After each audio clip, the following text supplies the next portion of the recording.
அனைவருக்கும் வணக்கம். இன்னைக்கு நம்ம எந்த பத்தி பார்க்க போறோம் அப்படின்னு பாத்தீங்க அப்படின்னா, நான் ரீசெண்டா பார்த்த ஸ்கேமை பத்தி தான் பாத்தீங்கன்னா இந்த வீடியோ சொல்ல போறோம். அதாவது கார் லீஸ் ஸ்கேம் அப்படின்னு ஒன்று போயிட்டு இருக்கு. நீங்களே நிறைய பேர் பார்த்துக்கலாம். ஃபேஸ்புக் மற்றும் இன்ஸ்டாகிராம் நீங்க ஸ்க்ரால் பண்ணிட்டு இருக்கும்போது உங்ககிட்ட கார் சும்மா இருக்காங்க, அதை வச்சு நீங்க பணம் பண்ணலாம், உங்களுக்கு ஒரு இன்கம் கிடைக்கும் அப்படின்ற மாதிரி சொல்லுவாங்க. அந்த மாதிரி ஸ்கேம்ஸ் தான் பாத்தீங்கன்னா இந்த வீடியோ நான் சொல்ல போறேன். அதாவது ஓன் போர்ட் காரா இருந்துச்சு அப்படின்னா கூட நிக்கிற காரை என்கிட்ட கொடுத்தீங்க அப்படின்னா நான் வாடகை விட்டு நல்ல அமௌண்ட்டா உங்களுக்கு வாங்கி கொடுப்பேன் அப்படின்னு சொல்லுவாங்க. இதே டீ போர்ட் கார் இருந்துச்சு அப்படின்னா இன்னும் நல்ல வசதியா போச்சு. நீங்க கொடுத்தீங்கன்னா உங்களுக்கு லோனும் கட்டி கொடுத்துருவோம். உங்களுக்கு எக்ஸ்ட்ரா பாத்தீங்க அப்படின்னா 15,000-20,000 உங்க அக்கௌண்ட்டுக்கும் பணம் வந்துடும் அப்படின்ற மாதிரி சொல்லி இன்ஸ்டாகிராம்லயும் ஃபேஸ்புக்லயும் ஒரு ஸ்கேம் போயிட்டு இருக்கு. அதை பத்தி தான் இந்த வீடியோல நான் எக்ஸ்போஸ் பண்ண போறேன்.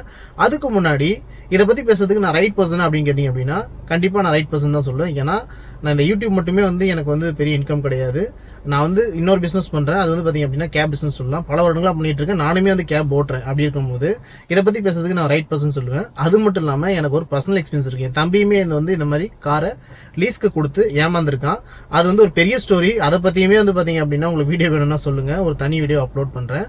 முதல்ல இந்த காரை எதுக்கு லீஸ்க்கு கேட்பாங்க? ஒரு ஜென்யூன் பர்சன், ஒரு ரைட் பர்சன் உண்மையிலேயே தேவைக்காக கேட்கறாங்க அப்படின்னா எதுக்கு கேட்பாங்க அப்படின்னு கேட்டீங்க அப்படின்னா, இப்போ ஒரு டிராவல்ஸ் வச்சிருக்காரு ஒரு பர்சன் அப்படின்ற போது அவருக்கு ஒரு கஸ்டமர்ஸ் நிறைய இருப்பாங்க. ஒரு 30-40 கஸ்டமர் இருக்காங்க அப்படின்றப்போ டெய்லி கண்டினியூஸா ஒரு 10 டியூட்டியா கிடைச்சிரும். ஆனா அவர்கிட்ட ஒரு 3 கார் தான் இருக்கு அப்படின்னும் போது அவர் என்ன பண்ணுவார்னா வெளியில இருக்க கார் அவுட் சோர்ஸ் பண்ணுவார். அந்த காரை எடுத்து அந்த கார்ல பாத்தீங்க அப்படின்னா கஸ்டமர் அமைச்சிட்டு அவங்க கொடுக்குற அமௌண்ட்டை இவர் கொஞ்சம் ப்ராஃபிட் எடுத்துட்டு டிரைவருக்கு வாடகை கொடுத்துருவாரு. அந்த வண்டி ஓனருக்கு வாடகை கொடுத்துருவாரு. அப்படிதான் பாத்தீங்க அப்படின்னா ரைட் பர்சன்ஸ் பண்ணிட்டு இருப்பாங்க. இது பாத்தீங்கன்னா ஜெனினா இருக்கும். அப்ப பாத்தீங்க அப்படின்னா ஒரு கட்டத்துக்கு மேல என்ன பண்ணுவாங்கன்னா இந்த வண்டி ஒரு குறிப்பிட்ட நாள் முகூர்த்த நாளோ இல்ல வேற ஏதாவது நாள்லயோ பாத்தீங்க அப்படின்னா வண்டி கிடைக்காது. ஆனா கஸ்டமர் ரெகுலரா போறவங்க இவங்ககிட்ட அப்படின்னும் போது நம்ம ஏன் ஒரு வண்டி சோர்ஸ் பண்ணக்கூடாது அப்படின்ற மாதிரி பாத்தீங்கன்னா வண்டி வாடகைக்கு வரவங்ககிட்ட எனக்கு வண்டி வாடகை கொடுங்க, மாசம் பாத்தீங்க அப்படின்னா உங்களுக்கு ஒரு சர்டின் அமௌண்ட் கொடுத்துறாங்க, 30,000-35,000 கொடுத்துறேன் அப்படின்னு சொல்லி வண்டியை வாங்கி வாடகைக்கு விடுவாங்க. அப்படி இருக்கும்போது அவங்க பாத்தீங்கன்னா ப்ரொசீஜரா போவாங்க. உதாரணத்துக்கு வண்டியில ஜிபிஎஸ் ஃபிக்ஸ் பண்ணி தான் வண்டி எடுப்பாங்க. அது மட்டும் இல்லாம கஸ்டமருக்கு பாத்தீங்கன்னா ஒரு நல்ல அமௌண்ட் 40,000-50,000 அட்வான்ஸ் கொடுத்து வண்டி எடுப்பாங்க. அது மட்டும் இல்லாம அக்ரிமெண்ட் போட்டுருவாங்க. இதெல்லாம் அதாவது உதாரணத்துக்கு இந்த மெயின்டெனன்ஸ் யார் பார்க்கணும், இல்ல பாத்தீங்கன்னா வண்டியில ஏதாவது ப்ராப்ளம் வந்துருச்சுன்னா யார் பார்க்கணும் அப்படின்ற விஷயங்கள்லாம் பாத்தீங்கன்னா ஒரு அக்ரிமெண்ட் மாதிரி போட்டு லீகலாவே பாத்தீங்கன்னா பண்ணி வண்டி எடுப்பாங்க. அந்த மாதிரி இருக்கவங்ககிட்ட பாத்தீங்க அப்படின்னா கண்டிப்பா எந்த பிரச்சனையுமே இருக்காது. ஏன்னா உண்மையிலேயே உங்களுக்கு தேவை இருக்கு, வண்டி தான் வேணுமே தவிர்த்து எந்த ஒரு ஏமாற்ற எண்ணமும் இருக்காது. அது மட்டும் இல்லாம அக்ரிமெண்ட் போட்டுறாங்க. உங்களுக்கு ஆன்லைன் பேமெண்ட்டுமே பாத்தீங்க அப்படின்னா அட்வான்ஸ் தான் ஒரு அமௌண்ட் கொடுத்துருவாங்க. அப்படி இருக்கும்போது எந்த ஒரு பிரச்சனையுமே இருக்காது. இதே சில பேர் என்ன பண்ணுவாங்க அப்படின்னா, இப்ப நான் இன்ஸ்டாகிராம் ஃபேஸ்புக்லாம் சொல்றேன் பாத்தீங்களா, அந்த மாதிரி இருக்கவங்கலாம் உங்ககிட்ட வண்டியை கேட்பாங்க, உங்ககிட்ட ஆசை வார்த்தை கட்டுவாங்க. இப்போ லீகலா எடுக்கிறவர் பாத்தீங்கன்னா மாசம் டிரைவர்லாம் அவர் தான் வச்சு ஓட்டணும் அப்படின்னும் போது ஒரு 30,000 கொடுக்கறதே ஒரு பெரிய விஷயம் தான். ஏன்னா டிரைவர் பெட்ரோல் எல்லாமே பார்த்து டாக்ஸ் எல்லாம் பே பண்ணி உங்களுக்கு காசு கொடுக்கணும் அப்படின்னா ஒரு 30,000 கொடுக்கறதே ஒரு பெரிய விஷயம் தான். வண்டிக்கு மட்டும் சொல்றேன். இதே ஃபேஸ்புக் ட்விட்டர் மூலியமா எப்படி ஸ்கேம் பண்ணுவாங்க அப்படின்னு கேட்டீங்கன்னா, அவங்கள பொறுத்தவரை நீங்க ஒரு பலியாடு, விவரம் தெரியாம ஃபீல்டுக்குள்ள வரீங்கன்றது அவங்க அசால்ட்டா கண்டுபிடிச்சிருவாங்க. ஏன்னா அவங்க அக்ரிமெண்ட் அப்படின்ற விஷயத்துக்கு வரவும் மாட்டாங்க, அவங்ககிட்ட அதை பத்தி சொல்லவும் மாட்டாங்க. அக்ரிமெண்ட்ன்றதுக்கே வரமாட்டாங்க. அக்ரிமெண்ட்னு சொன்னா அவங்க மாட்டிப்பாங்கல்ல. அக்ரிமெண்ட்னு போட்டா எந்தெந்த பொருளெல்லாம் கவர் ஆகும், எந்தெந்த பொருள் டேமேஜ் ஆனா அவங்க ஏத்துப்பாங்க, இவங்க ஏத்துப்பாங்க அப்படின்றதெல்லாம் பாத்தீங்க அப்படின்னா நீங்க கிளியரா அதுல எழுதி கொடுக்குற மாதிரி இருக்கும். அப்படின்றதுனால அக்ரிமெண்ட் விஷயத்துக்கே வரமாட்டாங்க. அட்வான்ஸ்ன்றதும் தரமாட்டாங்க. ஏன்னா உங்களுக்கு தான் இன்கம் ஜென்ரேட் பண்ணி தரேன், என் மேல நம்பிக்கை இல்லாம நீங்க கொடுக்குறீங்க அப்படின்ற மாதிரி அந்த நம்பிக்கை டிராமாலாம் போடுவாங்க. அப்படியே கொடுத்தாலும் 5,000 10,000 கொடுப்பாங்க, கேஷா கொடுப்பாங்க. அக்கௌண்ட் டிரான்சாக்ஷன் பண்ண யோசிப்பாங்க. அப்படியே பண்ணாலும் வேற ஆள் அக்கௌண்ட்ல டிரான்ஸ்ஃபர் பண்ணுவாங்க. அப்படிதான் பாத்தீங்க அப்படின்னா உங்களுக்கு அட்வான்ஸே கொடுப்பாங்க. அதே மாதிரி பாத்தீங்க அப்படின்னா இந்த அக்ரிமெண்ட் அப்படின்ற விஷயத்துக்கு வரமாட்டாங்க. உதாரணத்துக்கு ஒரு ஓன் போர்ட் கார் ஃபர்ஸ்ட் எடுத்துக்கோமே. அந்த ஓன் போர்ட் கார் அப்படின்னு எடுத்துக்கிட்டீங்க அப்படின்னா அவங்க ஃபர்ஸ்ட் என்ன சொல்லுவாங்க அப்படின்னா, நீங்க வீட்டுல நிக்கிற காருக்கு தானே என்கிட்ட கொடுக்குறீங்க அப்படின்ற மாதிரி சொல்லிட்டு வண்டியை எடுத்துட்டு யார் எவருனே பார்க்க மாட்டாங்க. உங்ககிட்ட ஒரு நாளைக்கு 800 ரூபாய்க்கு உங்க வண்டியை வாடகை எடுக்கிறாங்க அப்படின்னா அவங்க ஒரு நாளைக்கு வாடகை 3,500 ரூபாய் வச்சு இத்தனை கிலோமீட்டர்ன்ற மாதிரி வண்டியை வாடகை விட்டுருவாங்க. வண்டி எடுக்கிறவங்க வண்டி ஓட்ட தெரியுமா தெரியாதுன்றதெல்லாம் உங்களுக்கு கணக்கு கிடையாது. வண்டியை வாடகை விட்டுருவாங்க. அந்த வண்டியை வாடகை எடுத்துட்டு போறவங்க ஸ்கிராட்ச் போட்டாலும் சரி, டென்ட் ஆகினாலும் சரி பாத்தீங்கன்னா உங்ககிட்ட சொல்ற ஒரே வார்த்தை, வண்டினா அப்படிதாங்க, போற இடத்துல இந்த மாதிரி சின்ன சின்ன விஷயங்கள்லாம் நடக்கணுவாங்க. இதே பெரிய ஆக்சிடென்ட் நடந்துச்சு அப்படின்னா சைலண்டா கொண்டு உங்க வீட்டுல விட்டு போயிட்டே இருப்பாங்க.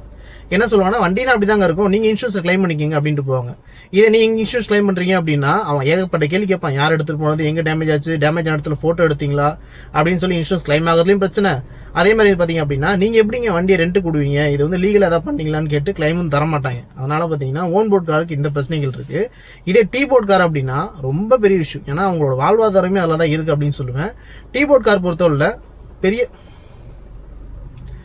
டீ போர்ட் கார் பொறுத்தவரை பார்த்தீங்க அப்படின்னா ஓன் போர்ட் காராவது வந்து இன்சூரன்ஸ் இந்த மாதிரி வந்து சில விஷயங்கள் தான் இருக்குது. டீ போர்ட் காருக்கு வந்து பர்மிட் போடணும், இன்சூரன்ஸ், ஆர்டிஓ டேக்ஸு, அப்புறம் வந்து பார்த்தீங்க அப்படின்னா அந்த வண்டியோட மெயின்டெனன்ஸ், இதெல்லாம் வந்து ஏகப்பட்ட விஷயங்கள் இருக்குது. அது மட்டும் இல்லாமல் இஎம்ஐ அப்படின்னு எடுத்துக்கிட்டீங்க அப்படின்னாலும் ஓன் போர்ட் காரோட கொஞ்சம் அதிகமாகவே இருக்கும். டபுள் மடங்கு வந்து பார்த்தீங்கன்னா இன்ட்ரெஸ்ட் வந்து பே பண்ணுற மாதிரி இருக்கும். இப்போ ஒரு ஓன் போர்ட் காருக்கு 9%னா டீ போர்ட் காருக்கு 19% இருக்கும்.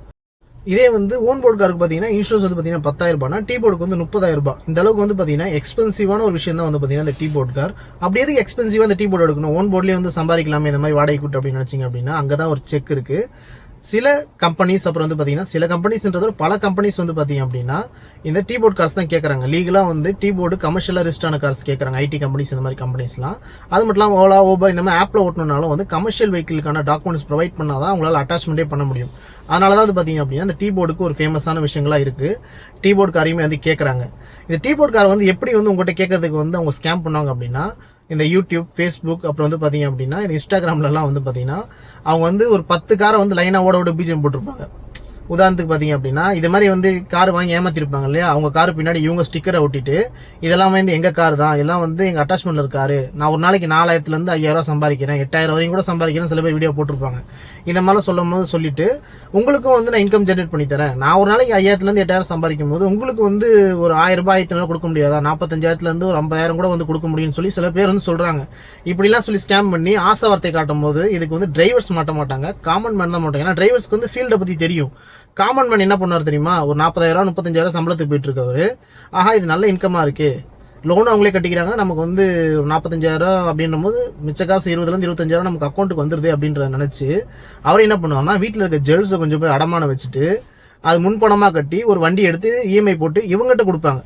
இவங்க வாங்கி என்ன பண்ணுவாங்க அப்படின்னு பார்த்தீங்கன்னா உங்ககிட்ட ஒரு 1,000 ரூபாய் 1,500 ரூபாய்க்கு வந்து வண்டி எடுத்துட்டு வந்துட்டு என்ன பண்ணுவாங்கன்னா மேல் வாடகைக்கு விடுவாங்க. மேல் வாடகைக்கு விட்டு எப்படி சம்பாதிப்பாங்க அப்படின்னு கேட்டிங்க அப்படின்னா அந்த வண்டியை எடுத்துட்டு ஓலா, ஊபர் அப்படின்ற மாதிரி ஆப்ஸில் வந்து பார்த்தீங்க அப்படின்னா அட்டாச்மெண்ட் போடுவாங்க. அட்டாச்மெண்ட் போகிறதுக்கு வந்து பார்த்தீங்கன்னா டிரைவர்ஸ் வந்து பார்த்தீங்க அப்படின்னா மேக்ஸிமம் வந்து விவரம் தெரிஞ்ச டிரைவர்ஸ் வந்து வரமாட்டாங்க. யார் இங்கே டிரைவராக வருவான்னு கேட்டிங்க அப்படின்னா இப்போ தான் வண்டி பழகி கற்றுருக்கேன் அப்படின்றவங்க தான் டிரைவராக வருவான்.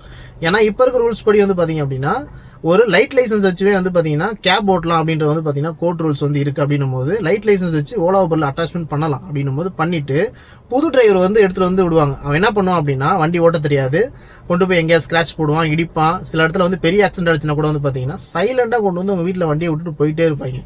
ஏன்னா அக்ரிமெண்ட் போட மாட்டாங்க, இல்லை அக்ரிமெண்ட் போட மாட்டாங்க. அட்வான்ஸாக கொடுத்தாலும் வந்து பார்த்தீங்கன்னா அக்கௌண்ட் ட்ரான்ஸ்ஃபர் வந்து அவங்க நம்பர்லேருந்து பண்ண மாட்டாங்க. அப்படியே பண்ணாலும் 5,000 10,000 தான் அட்வான்ஸ் பண்ணுவாங்க. அதை தாண்டி அவங்க சம்பாதிச்சிருவாங்க.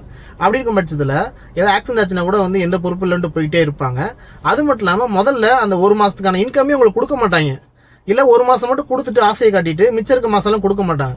ஏன்னா இந்த மாதிரி இன்கம் வந்து உங்களுக்கு கொடுத்து ஆசை காட்டினா தான் நீங்கள் சைலண்டாக இருப்பீங்கன்றதுனால மாதம் கொடுத்துருவாங்க. அதுக்கப்புறம் வந்து பார்த்தீங்க அப்படின்னா அந்த இன்கமே கொடுக்க மாட்டாங்க. நீங்கள் இருங்க ஏன்னா ஒரு மாதம் வந்துருச்சுல, நீங்கள் அதுக்கப்புறம் ஒரு 3 மாதம் வரைக்கும் வெயிட் பண்ணுவீங்க அப்படின்றது அவங்களுக்கு தெரியும்.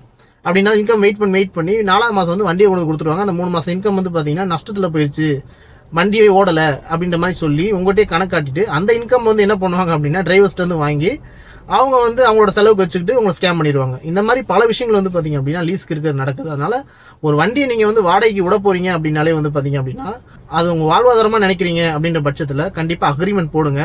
அக்ரிமெண்ட்டுக்கு எவன் ஒத்துக்கலையோ அவன் வந்து ஃப்ராடு பண்ணுறான்றத ஃபஸ்ட்டு புரிஞ்சுக்கங்க.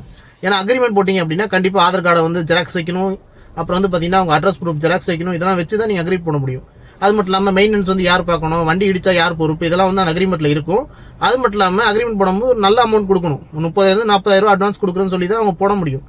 இதெல்லாம் வந்து பண்ணி போட்டாங்க அப்படின்னா வந்து பார்த்தீங்கன்னா ஓரளவுக்கு ஜென்யூனிட்டி இருக்கும். இதை தாண்டி அக்ரிமெண்ட்டே வேணாம்ப்பா, நான் வந்து எவ்வளோ பெரிய ஆள் தெரியுமா அப்படின்னு கேட்டேன்னா கண்டிப்பாக ஸ்கேம் பண்ணுறேன்னு நினச்சிங்க. ஏன்னா எவ்வளோ பெரிய ஆளாக இருந்தாலும் சரி, மில்லியன் ஃபாலோவர்ஸாக இருக்கட்டும், மில்லியன் சப்ஸ்கிரைபராக இருக்கட்டும், உங்கள் காசு நீங்கள் அங்கே கொடுத்து ஏமாறதுக்கு வந்து பார்த்தீங்க அப்படின்னா நீங்கள் ஆள் கிடையாது. அதனால் முடிஞ்ச அளவுக்கு இந்த மாதிரி வந்து அக்ரிமெண்ட் வேணாம் அப்படின்னு சொல்கிறாங்க அப்படின்னா அவங்க உங்களை ஃப்ராட் பண்ணுறாங்கன்னு அர்த்தம்.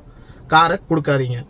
அதே மாதிரி வந்து ஒரு காரை வந்து நீங்கள் வந்து ரெண்ட்டுக்கு விட்டு தான் சம்பாதிக்கலாம். இந்த மாதிரி வந்து ஒரு கம்பெனிக்கு விட்டு சம்பாதிக்கணும் அப்படின்னும் போது எப்படிலாம் வந்து செக் பண்ணி கொடுக்கணும் அப்படின்றத பற்றி உங்களுக்கு ஒரு டவுட் இருந்துச்சு அப்படின்னா கமெண்ட் செக்ஷன் சொல்லுங்கள். அதை பற்றி ஒரு வீடியோ போடுறேன். ஒரு காரை ரெண்ட் கொடுக்கணும் அப்படின்னா என்னென்ன ஸ்டெப்ஸ்லாம் ஃபாலோ பண்ணுறத வந்து படிப்படியாக சொல்லி போடுறேன். உங்களுக்கு இந்த வீடியோ வந்து ஒரு பயனுள்ள வீடியோ இருக்குது அப்படின்னு நினைக்கிறேன். உங்களுக்கு இதே மாதிரி வந்து மேலும் பலத்துக்குள்ள நம்ம தமிழ் தெரிஞ்சுக்கணும் சேனலை சப்ஸ்கிரைப் பண்ணுங்கள், லைக் பண்ணுங்கள், ஷேர் பண்ணுங்கள். நன்றி.